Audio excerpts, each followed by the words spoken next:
I'm going to give you a formula right here. Everybody can develop this with their own numbers. Okay. How much is your lifestyle? How much you need a month on your lifestyle? Not your just obligations. You have your obligations, you have your likes, you have your desires, you have your dreams. Divide, like say, I want to have a much bigger house. It's going to cost me whatever. Okay. Divide that by the number of months that you want to make the first payment so you can be comfortable paying the mortgage and whatever dreams you have. Once you define that number, and then you can say like, okay, for me, it's $10,000 more a month or $20,000 a month, or whatever money it is out there, and add to that number whatever you have to pay in taxes. Because usually what we think on the number is the net, okay? And that's very important. A lot of people always work with the net. And then when it's time to pay taxes, they understand that was not what they were working. Okay, once you say, okay, I need $15,000 expenditure money and probably a little bit of saving in that. So $15,000 is really about $22,000 a month, okay? Then divide that by the number of hours you can bill a client. So let's say that you can bill realistically 22 hours a week. So you divide it by 22 per week and then multiply that by 52 weeks of the year. And then you know kind of your hourly rate. That what that will give you your hourly rate. So, okay, this is my hourly rate. Now you can say like, okay, it's too high or it's too low. And that's the trick part on this. That let's say that the hourly rate comes at $500 an hour. When you go like, it's too high. I don't think there's going to be a lot of people that can pay $500, but I know there's people that can pay $100 an hour. Then you need to be working with 5 at a time. Welcome to Career Coaching Secrets, the podcast where we talk with successful career coaches on how they built their success and the hard lessons they learned along the way. My name is Davis Nguyen, and I'm the founder of Purple Circle, where we help career coaches scale their business to $100,000 years, $100,000 months, and even $100,000 weeks. Before Purple Circle, I've grown several 7- and 8-figure career coaching businesses myself, and have been a consultant at 2 career coaching businesses that are doing over $100 million each. Whether you're an established coach or building your practice for the first time, you'll discover the secrets to elevating your coaching business. Welcome to Career Coaching Secrets Podcast. I'm Kevin, and today we are joined by Mauricio or Mau Espinosa. He is the founder of G20 Coaching and has been in the industry for 23 plus years, which is insane. There's a whole story behind that. He's also the author of Let It Happen. Welcome to the show, Mauricio. Thank you for having me here, Kevin. Yeah. You know, one of the first questions I like to kick off this podcast with is the origin story, the lore, because you could have chose to be a ton of different things. You could have chose to be a car mechanic. You could have chose to be a vet. I was going to be a vet. Yeah. That's great. I actually did 1 year of vet school. Really? Mm-hmm. How did you end up in the coaching realm then? You wanted a story, right? Yeah. There's the story. I love animals. Yes. So my thought was like, I'm going to be taking care of animals. So I went to study 1 year of vet to find out that there's sometimes as part of your job is that you need to put those animals to rest. And I couldn't do that. So at that point, I decided like, this is not my path. Every time I'm going to have to do that, I'm going to end up adopting an animal. I'm going to finish with a zoo in my house.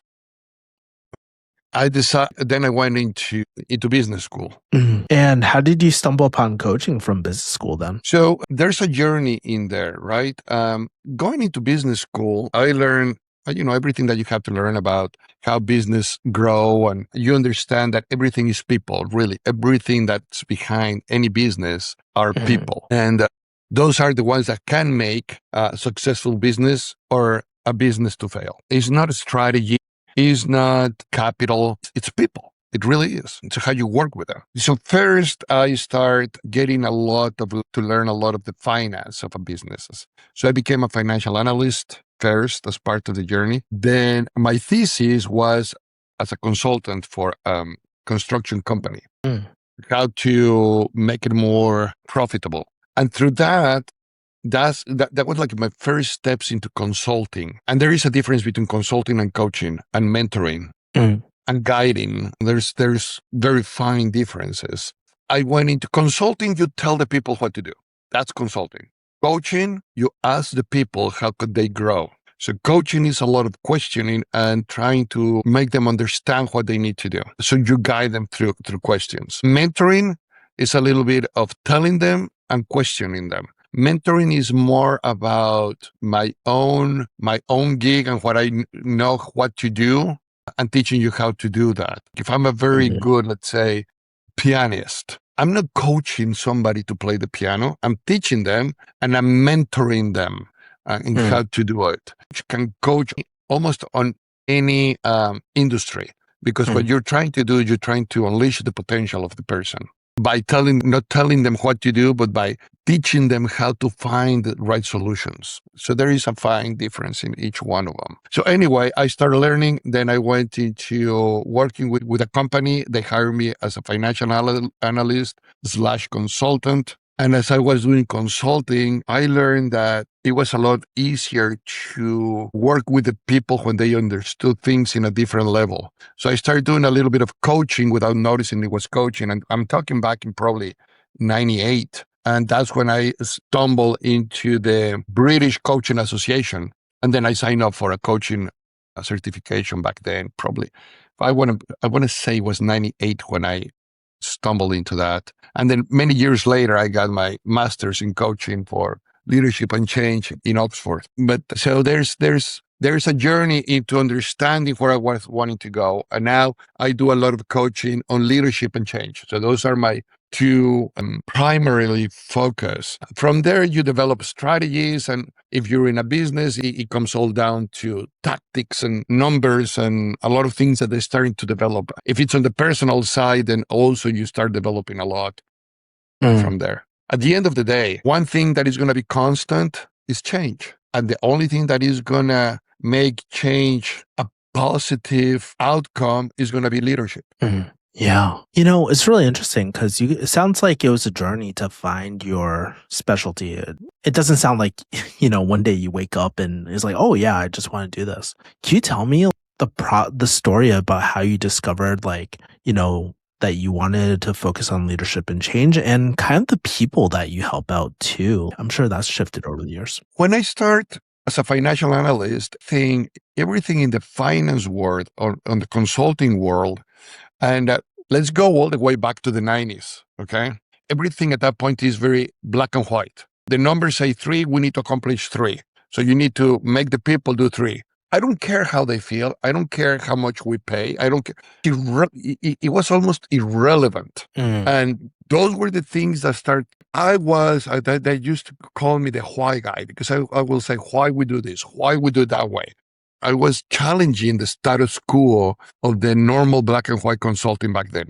It's strategy, it's the system, it's the process. And if the people don't adapt to the process, the people is wrong and the process is right always. And I kind of start challenging that. I didn't like that for some reason, probably because I was part of that system in the consulting company that I was working, that I was able to feel how my growth was upon a lot of steps. So instead of allowing me to grow faster, therefore help the company to grow faster, the system that was created, the system was pushing me down. Although their strategy will say the opposite. So there's a difference between a strategy in a company and how the system and the culture of the company works. And a lot of times that's not in alignment. Many of the times there's no alignment in that.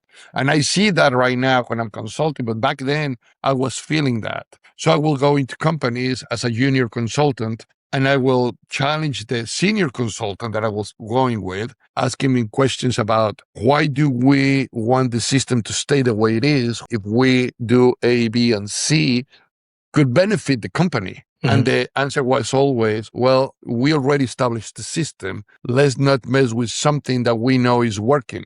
So there was a confusion about what works. So we gave a lot of power to the tools available for the company and less power to the people. So it was like the beginning of understanding human conduct within the company. Although we have these great theories about Maslow and the motivation scales and all that, it was like more a theory when you will ask a manager, how do you use it? Oh, I'm a leader. These are the theories. But in practice, the pressure of the results that are reflect on a financial statement were more powerful. And we don't have time to understand how we get to that part. So going going into companies. And I remember one time there was this client that I think he's the one that pushed me because I was still a junior consultant. And I turned around and I talked to the senior consultant about my opinion. And the owner turned around and said, okay, Mauricio, I know you say something to him. I'm the one who's paying. Tell me that. I said, well, sir, and you try to play, the young junior consultant, try to be respectful. Like, I'm not sure that's what I'm conveying to my partner over here. I said, no, I want to hear it. Even if it's wrong, I want to hear it. So I told him directly what it was, and he liked it. And he questioned my partner at the time, said, why have we not done that? That makes a lot of sense. And so we started going through that. And so to make the story short, in that we start implementing a lot of changes within the way the people work and the culture work, the culture of the company. And we start understanding that it was not that they didn't know what to do, because that many times you find this in coaching. I'm sure everybody finds this. It's not that people don't know what to do. It's people that don't know exactly what time to do it. So timing in coaching is very important. And coaching is, you coach somebody on things that they already know. If you look at a football coach, if you become a football player, NFL player, the football coach is not going to teach you how to play football. He's going to coach you on how to be better. In business, in life, that's what we do. We coach people to become better in what they already know what to do. So sometimes we have to send them back to practice, to training, to go, okay, you want to create better strategies, you first need to know strategies. So why don't you take a course on strategy so we can coach you on that? Otherwise, we're going to spend a lot of time into teaching you how to do this. So then I'm not coaching, I'm teaching. That's a great analogy. I think I personally watch a lot of MMA and stuff, and a lot of the techniques and stuff. Most MMA, like pro UFC fighters, they all know, right? But the coach is there to help strategize and all that too, just to help them become a better champion and all that too. And so it's really interesting. Now, since you're a coach, right? And I know you're talking a lot about your earlier, when you started your business, how did you kind of discover, who do you help today? Do you notice any patterns with your ideal client profiles and all that? Yes. And so the company that hired me to come to the United States, it was a consulting company, just straight consulting in finance. The reason was to develop the international division. So that was the reason I came here, to help develop the international division as a financial analyst. I grew with them into become the manager of the international division. So I was opening different countries with the same concept of consulting, but it was going slow to the normal speed of consulting back then here in the US. So the company came to a point that said, you know what, Mao, we're not growing at the speed that we want. We're not getting the numbers that we want with the company. So we're thinking we might be closing the international division. Okay. And at that point, I said, well, why don't you sell it to me?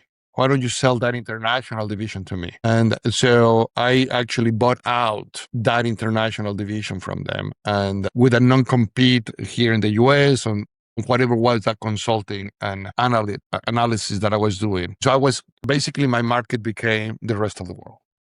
Outside the US, you can do whatever you want. Here in the US, you can't. So I had that non-compete. Yes. What gave you that idea to buy it out? That's so interesting, because that's not the first offer. One of the things that I was doing with the company was doing mergers and acquisitions. So was analyzing companies and consulting companies into acquiring or selling their own businesses. So it was something that is always on my head, right? It's a good opportunity. I didn't have money though to buy it, but asking doesn't cost anything. So the moment they said, okay, I says, okay. So we decided a price, and they told me it was very nice prices. They thought I was bluffing. Here's the thing.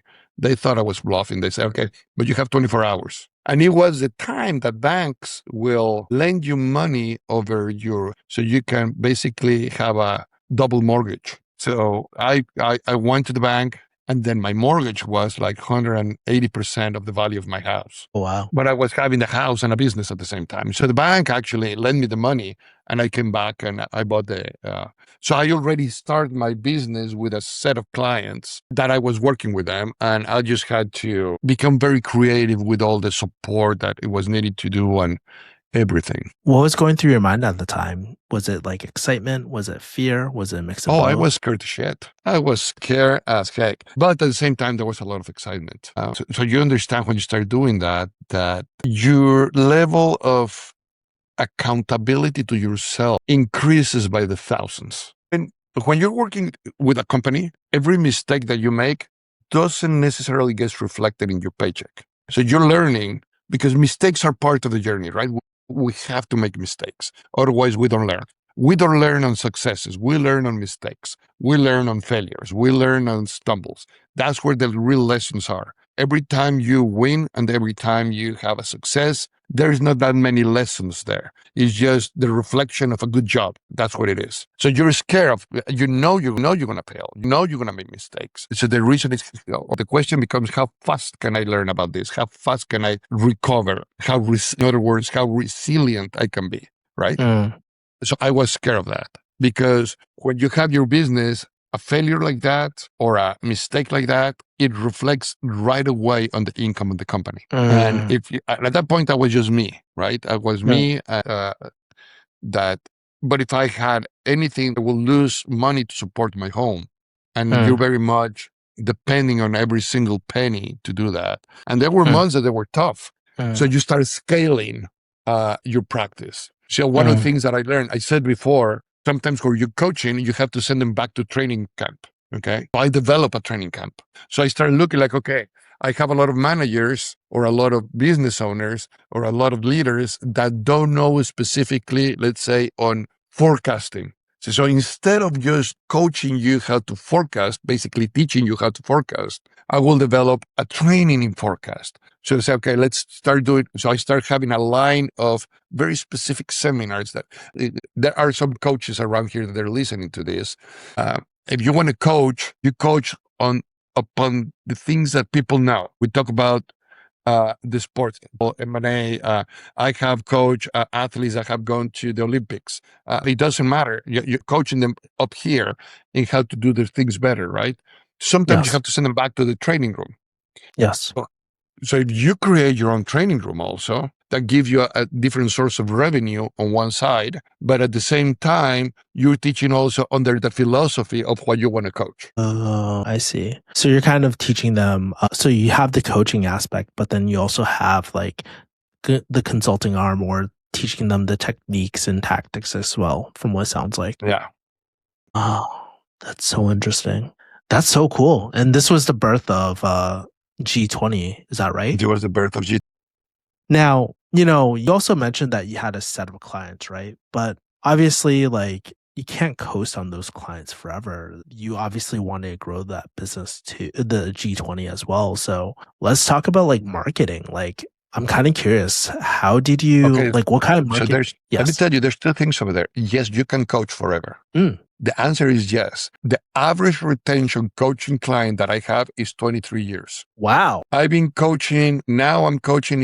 I'm starting to coach the second generation of some of my clients. Wow, that's so interesting. And what's the second thing? So the first thing is, yes, you can coach. And the second thing is marketing. If you do a good job, word of mouth is the most impressive marketing you're going to have. And I really want you guys to think about this. If you're coaching somebody, what point you decide or the client decide that the coaching is done, that there's no more coaching to do? Where is the end line of coaching? Assuming that there's like a desire for growth, potentially it's infinite.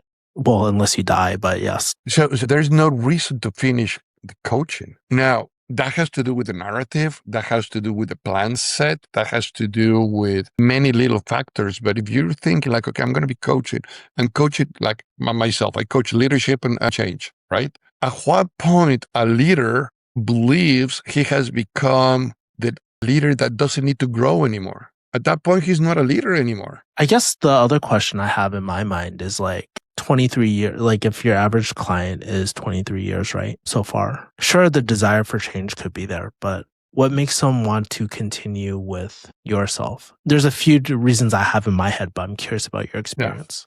Yeah. Well, is the model, I think a lot of it is the model that I have created for coaching. I see. So the model is very important. I think the model has a lot to do with it. because it's not a model. It's a model of best practices and benchmarks. So when I'm coaching, G20 refers to 20 groups of 20. Okay. Although I do individual coaching, I do a lot of group coaching. And this group coaching, what it does is I bring people as a group with similarities to be grow. So that group becomes like a little brotherhood, if you want to. Like a mastermind. So what we do is we meet together 3 times a year, and then we do a lot of Zoom calls and video conference about specific topics, and they are holding themselves accountable in their growth. So it's not that you just going coaching to one person. Now you have a group of other Kevins that they're doing the same thing as Kevin, right? Where they're telling you what they're doing to increase either revenues, to increase their presence, or to have a better marketing, or there's so many topics if you're talking as a business or as individuals. Then that creates a system that almost works by itself. And it's like going to the gym. You know, you buy them, and we work on memberships. So if you go to the gym, at what point you stop going to the gym? Stop. At what point you stop going to a doctor? Or so there's this concept that if you are gaining what you're paying for, and you make it affordable also at the same time, it's almost like a no-brainer to be part of that community. So the way we're working is I try to create a community of people with this desire to grow. And once they belong to a group, they very rarely want to change or move out of the group, because they can see the power of that group. Where today, like I say, I'm moving into third generation, that the grandpa is telling the kid, his grandkid, like, you have to stay in this group. That it was good to me for 4 years. It was good for your dad for 15 years. Now it's going to be good for you. Yeah, it's really interesting because when you said word of mouth has really worked for you, I think knowing your business model and knowing that you have a long retention for that, like one of the things I noticed with word of mouth is like, or referral based businesses is that you can't really control the deal flow, right? Like, sure, you can influence it by asking for referrals and stuff like that. But one of the things I've noticed is that there's not a steady flow of clients, but you've got a huge amount of if you have good retention through your model, right, you don't need to worry about the ebbs and flows of the deal flow, I guess, or the lead generation. Is that right? That is, you start having one of the best problems a business owner can have. And there is like, I can't take any more clients. I see. I have to grow into my coaching body. So I have to start developing coaches within G20 so we can grow, because every person, like everyone, is going to have a limit. How many clients can you really take care of? Yeah, and it's very important that really, so you have how much income you want to create for your lifestyle that you want without jeopardizing the relationship and the outcome that you give as a provider, right? Because we're providing a service to them. Yes. Which is like any doctor. A doctor has any amount of patients that they can see. We also have a specific amount of people or companies that we can be coaching. There's time. We sell time. That's what we sell. We sell time. So then at that point, you have to start growing your practice, and you have to start bringing coaches, and you have to start certifying the coaches in the methodology, into the philosophies, into the way to do things. And then we're able to start creating more groups, and we start coaching on that manner. Now that can really scale very fast, because you have the group as your base, but then you have all these people that sometimes they want to do something specific. Then you have a sideline of direct coaching with one of them, or to their companies, or to, I mean, there is so many branches that can come out of that. 2 questions. Well, let me ask the first one, right? I know that you do group coaching in groups of 20 people, but how many people do you feel like how many clients are you working with at the moment? Because I'm really curious, because you scaled this business to multiple like 6 figures per month, right? And so I'm just wondering, how many clients do you kind of service, and how do you handle that capacity as well? So I have a group right now of 7 coaches with me. And we have about almost, I want to say about 400 clients working consistently right now. Yeah. And my second question for you too, since you're talking about the best problem in the world of hitting capacity, I notice a lot of coaches, they struggle with like pricing. They don't know what to charge, how to package it, the initial numbers, right? To quote someone, I guess. Of course, Mauricio, you don't have to give any hard numbers, but how do you think about pricing? Because earlier you said you want to make it affordable and stuff. And how did you kind of structure your pricing? And are there any key lessons that you kind of learned that shaped that perspective today? Well, for me, I'm going to give you a formula right here. Everybody can develop this with their own numbers. Okay. How much is your lifestyle? How much you need a month on your lifestyle? Not your just obligations. You have your obligations, you have your likes, you have your desires, you have your dreams. Divide, like say, I want to have a much bigger house. It's going to cost me whatever. Okay. Divide that by the number of months that you want to make the first payment so you can be comfortable paying the mortgage and whatever dreams you have. Once you define that number, and then you can say like, okay, for me, it's $10,000 more a month or $20,000 a month, or whatever money it is out there, and add to that number whatever you have to pay in taxes. Because usually what we think on the number is the net, okay? And that's very important. A lot of people always work with the net. And then when it's time to pay taxes, they understand that was not what they were working. Okay, once you say, okay, I need $15,000 expenditure money and probably a little bit of saving in that. So $15,000 is really about $22,000 a month. Okay. Then divide that by the number of hours you can bill a client. So let's say that you can bill realistically 22 hours a week.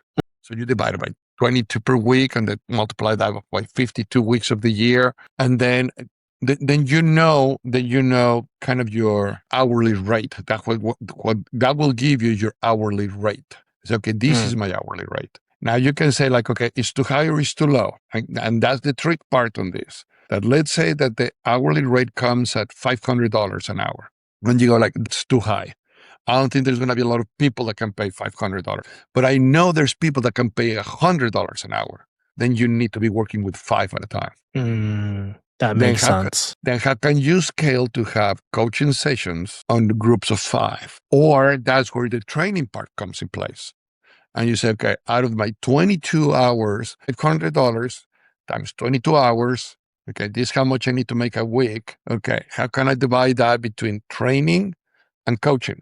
Because in training, I can have 10, 12 people within the hour. So my training seems like it's cheaper, but I'm always looking for the amount of people that I need. What I'm really looking is for my hourly rate. There's one thing that we need to remember as coaches, okay? We sell time. The coin that we use is knowledge. So they want to hire us because of our knowledge, our experience about how can we help and guide people, and they're going to pay us by the hour or by the minute. And when I started doing in 2008 after the financial crisis, I had to start charging by the minute, not by the hour. I will do a Zoom call of 12 minutes. I will charge 12 minutes. And I will tell my clients, like, you know what? If it's going to take us 12 minutes, I'm going to charge you 30 minutes. You're going to see we start at 11 and we finish at 11:12. You owe me 12 minutes of my time. Transparency became very important because that creates credibility. They start trusting that you're not going to overcharge them or undercharge. And then, the more results you show them, that's very important. Some people that do coaching because they like the name coaching, but they don't, they never learn the gig of coaching. There's a little bit of that. If I'm going to start coaching you, Kevin, I need to have a diagnosis of where Kevin is right now and where he wants to be coached, where he wants to go. So there's a methodology in coaching. I'm sure everybody knows the GROW methodology, right? Goals, reality, options, and will. And with that one, in your first session, you need to understand where the person I'm coaching or the company I'm coaching is at. And then I have to keep the growth of that person in charts so they can see how they're advancing. If I just keep it as conversations and I don't do my homework at office, my office work, then you're going to start losing the momentum, because then it happens what we talked earlier. Then I'm going to think I'm done with this client, or the client is going to think, okay, I'm done. And then you show them a chart of their growth and say, you're really done? Look what's happening over here. Now, if you keep that in front of the client every X amount of sessions, or the group, however you're doing it, then that creates a very specific type of motivation. And what I say very specific is because there's a psychology effect on when you see growth versus when you feel growth. I can get used to. If you start just feeling it, you get used to. But when you visualize it, then you don't want to stop that trend. Few thoughts, and then we'll move on to the next question. I'm very curious about the perspective on this because I've heard multiple different thoughts about pricing strategies and stuff. And it's really interesting because you prefer the hourly, kind of like calculating the hourly rate. Have you ever experimented with or what are your thoughts about people who talk about value-based coaching, price anchoring based off the value you provide to someone? For example, about the 12-minute thing that you're talking about, right? Like if a plumber comes in and takes 12 minutes to unplug a toilet, right? But it costs a lot of money. The classic example is I spent, I don't know, 12, X amount of years learning how to do this really well, right? And I should be compensated for that value that I provide, right? Or another example, in sales and marketing, a lot of people will charge for the multiplier that you kind of, a percentage of the value that they create and all that. What are your thoughts about that? Or do you feel like it's irrelevant to coaching? No, it is very relevant. That's basically what I was telling you, because what I want to do is, one thing is, me as a coach, let's say, I know my hourly rate is $500. That I know. I see. Now, Okay. how can I translate that into what the client needs to pay? I can do memberships. I can do, packages. I can do different ways of putting it in front of the client, that way I just know for me to make my date worth, my hour has to bring $500 any shape or form. Got it. So it's kind of like knowing your floor. I see. And then there's some days that you can finish saying man, my hour today was $1,000 for the type of programs that I sold. Yeah. And there's days that if you just average, you go okay, today my hour was $50. So you have to keep in mind, again, you're going to have hours, and that's why I say 22, because you're going to have hours of desk work, of admin work, of marketing work that doesn't bring you money immediately, but you have to learn how to capitalize that later on. So if you say okay, I work 40 hours, I'm going to divide it by 40 hours, you're lying to yourself because you're not 40 hours in front of clients. And if you are 40 hours in front of clients, then who's doing the rest of the job? I see. Very interesting. I want to switch gears here. One of the concepts that you're talking about was you specialize in change and leadership and this kind of a infinite game of growth. Yes. And it's really interesting in your career now. You've been in the game for quite a while. I'm kind of curious, where do you want this coaching business to take you in the next few years? Do you have desires to scale more? Do you want to grow your team more? Do you have secret dreams that no one knows about? I would love to hear about that.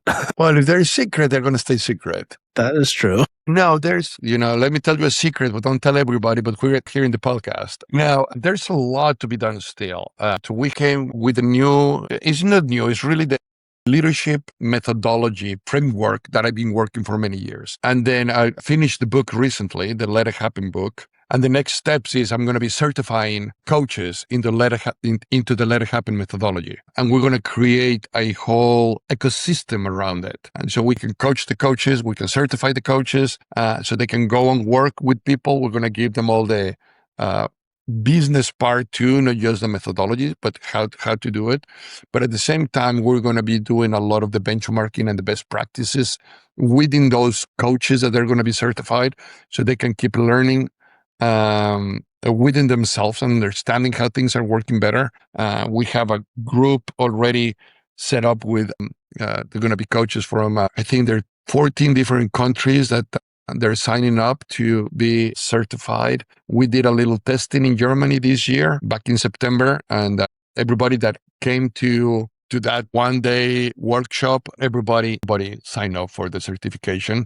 You have to be a coach. You have to have at least 7 years of coaching experience, proved with invoices. We need to know that you're doing this for a while so you can scale up your own business. and you can grow with it. And then you can see what's happening, not just in one part of the world, one city, but really all around the world. Because at the end, we're working with humans, right? And the way the human conduct works is very interesting, very similar. It's just how cultures can push to one way or push to the other.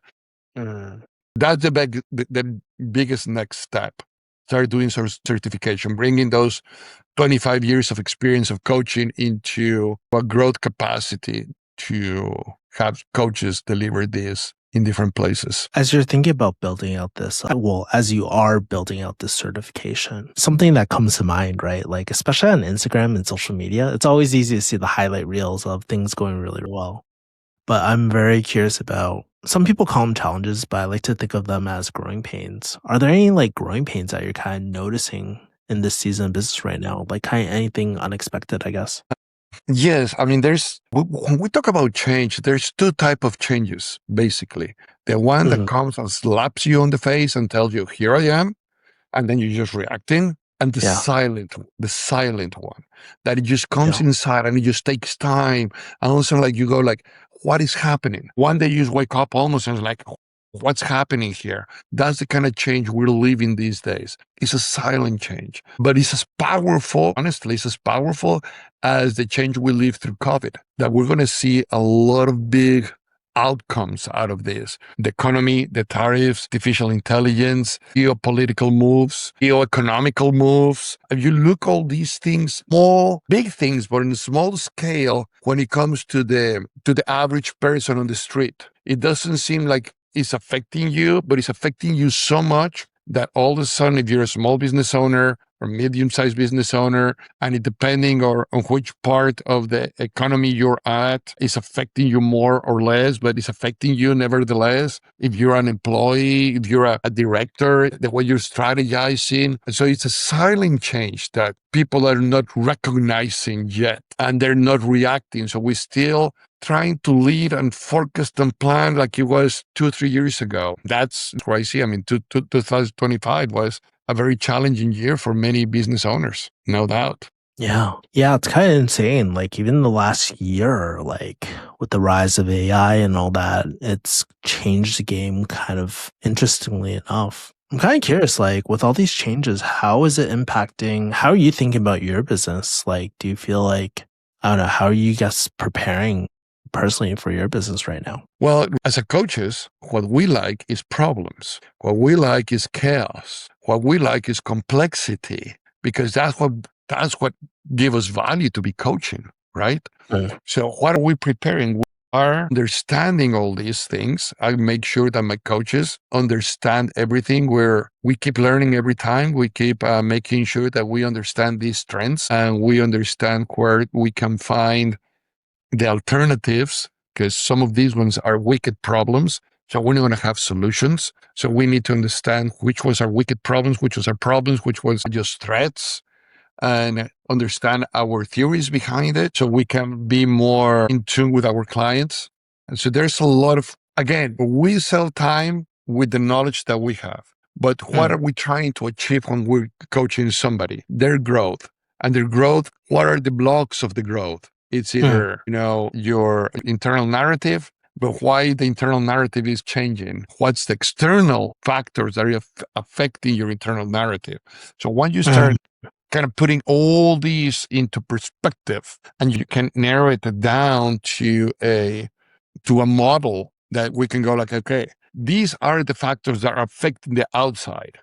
Okay, so now the inside, which we work with the inside, these are the areas that we can work a lot better with our clients. So the moment we understand what's happening in the world, how's that affecting to an organization or to a person, then we are better prepared to coach that person, because we have the tools available to put to the clients so they can understand what to do and how to grow. So if you are right now looking at the world, I believe coaching business is one of the ones that has the most potential of growth.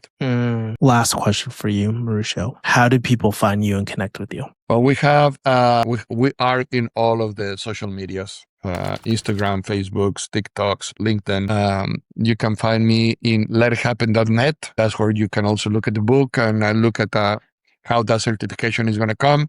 You can go to mauricio.espinosa.com. You're going to find my personal website over there.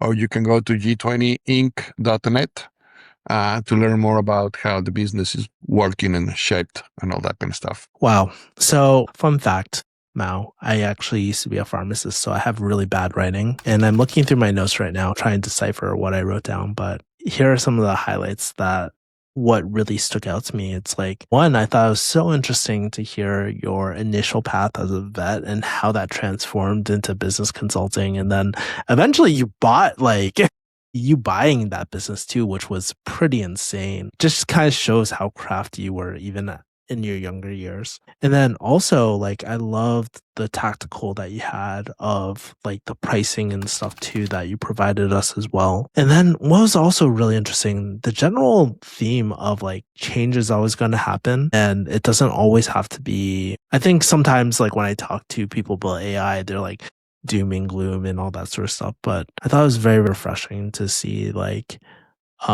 these timeless principles of change is always going to happen is how we like react to it, that I felt was like helpful for the coaches listening to this as well. Anyways, oh yes, and the last thing too, I'm going to add a fourth thing because this one really stood out to me. As someone at your, I don't want to say your age, but your season of business right now, it's very inspiring to see that you want to do so much more. And I think it's like usually when people get older, I see people try to wind down and stuff, but it's really refreshing to see someone like yourself want to do so much more. Anyways, that's my long-winded way of saying I appreciate your work matters. And just thank you so much for generously sharing your time, your stories, and wisdom on the podcast today. Thank you so much. Thank you, Kevin. And thank you to everyone. That's it for this episode of Career Coaching Secrets. If you enjoyed this conversation, you can subscribe on YouTube, Spotify, Apple Podcasts, or wherever you're listening to this episode to catch future episodes. This podcast was brought to you by Purple Circle, where we help career coaches scale their business to $100,000 years, $100,000 months, or even $100,000 weeks, all without burning out and making sure that you're making the impact and having the life that you want. To learn more about our community and how we can help you, visit joinpurplecircle.com.